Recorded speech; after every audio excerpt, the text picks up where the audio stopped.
So I've noticed a common theme having worked in nightlife. It's only ever men with corrupt power who want these types of women, or men who are looking to use their power in their shadow that want these sorts of women. As far as the young old thing, I can't really comment on that as far as a misogyny thing, because everybody wants to know that their partner has health and vitality, but that can happen at any age.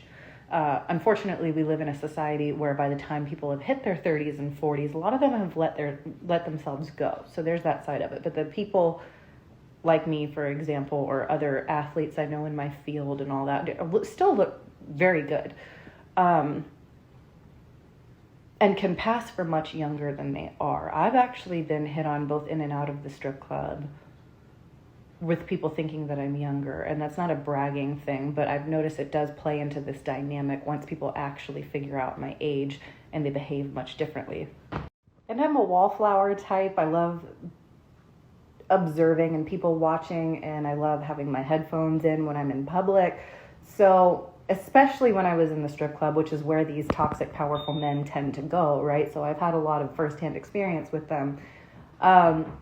They would treat me a completely different way when I showed my age or I showed my intelligence versus when I sat back. And I did this a lot because I knew the type of mental gymnastics that was going on that would help you make money. I would always make more money, and the guy would always feel less threatened when I spoke in a higher pitch, when I lied about my age, when I pretended not to know things, or pretended to be stupid, or pretended to be a party girl. One thing, too, is if I pretended that I liked to drink and smoke weed all the time, they were also more likely to ask me to go to bed with them after.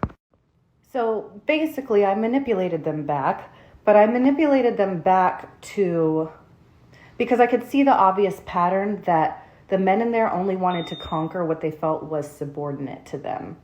And I cannot speak for every man in there, because I've also met some people who are respectful, who are still my friends to this day in there. But 90%, a lot of the time, you would get a better reaction when you would pretend to be subordinate in some way, shape, or form to the male and his ego. This actually would happen with some of the women too, because it's a place where, money kind of corrupts your spirit pretty heavily. But most of your interactions are with men. Most of the clientele in there are men, so most of the statistics I can report on are men. But you would have to pretend to be less than average, essentially, at least in the head. And they always liked when you were like 23, 22, somewhere in there. I quit when I was, I think, like 28, somewhere in there. I started when I was almost 24, which apparently is a late start for the strip club. But I looked very young, and I also I'm still small now, but I didn't weigh as much when I first started because of how heavy I was going with the acrobatic stuff at that time. So I was a very petite girl, and I probably looked somewhere between 20 and 22. And there was even a manager there who thought I was younger. We never talked about my age, and it came out like 3 years later when he still thought I was in my younger 20s, when I was around 27, 28 at that time. And once he found out how old I was and had an intellectual conversation with me, he stopped hitting on me. So I'm pushing 30, and I can say that everything I know from my dating experiences up until this point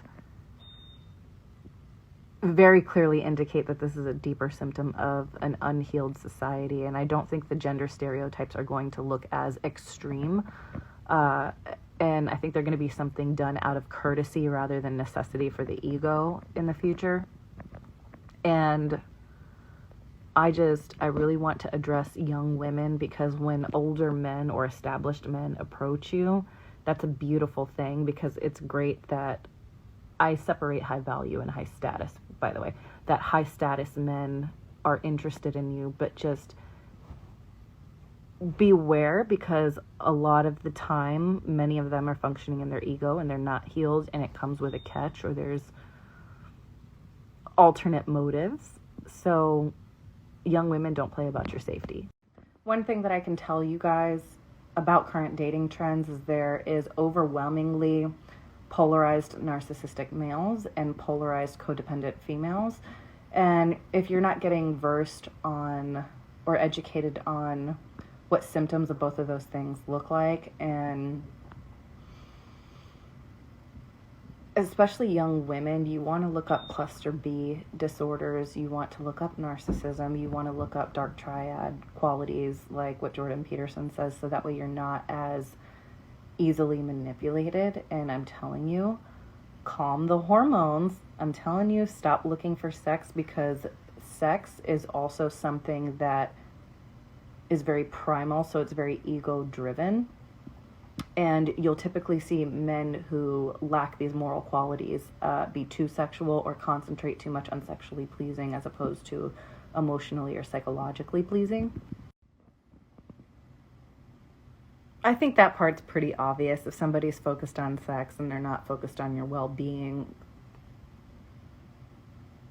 but you'll get caught in the cycle if, you know, the whole soul ties thing and bonding hormones and all of that, you will get caught in the cycle, and you are more susceptible to the cycle if you, male or female, fall under the codependent umbrella, because the addiction is to the feeling of love and attention and all of that itself. So just please don't play about your safety.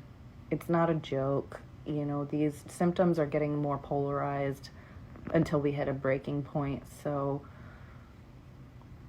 this is not a time to play around with your safety and your well-being and being ignorant to sociological trends. So please do your research before you enter the dating scene, young women.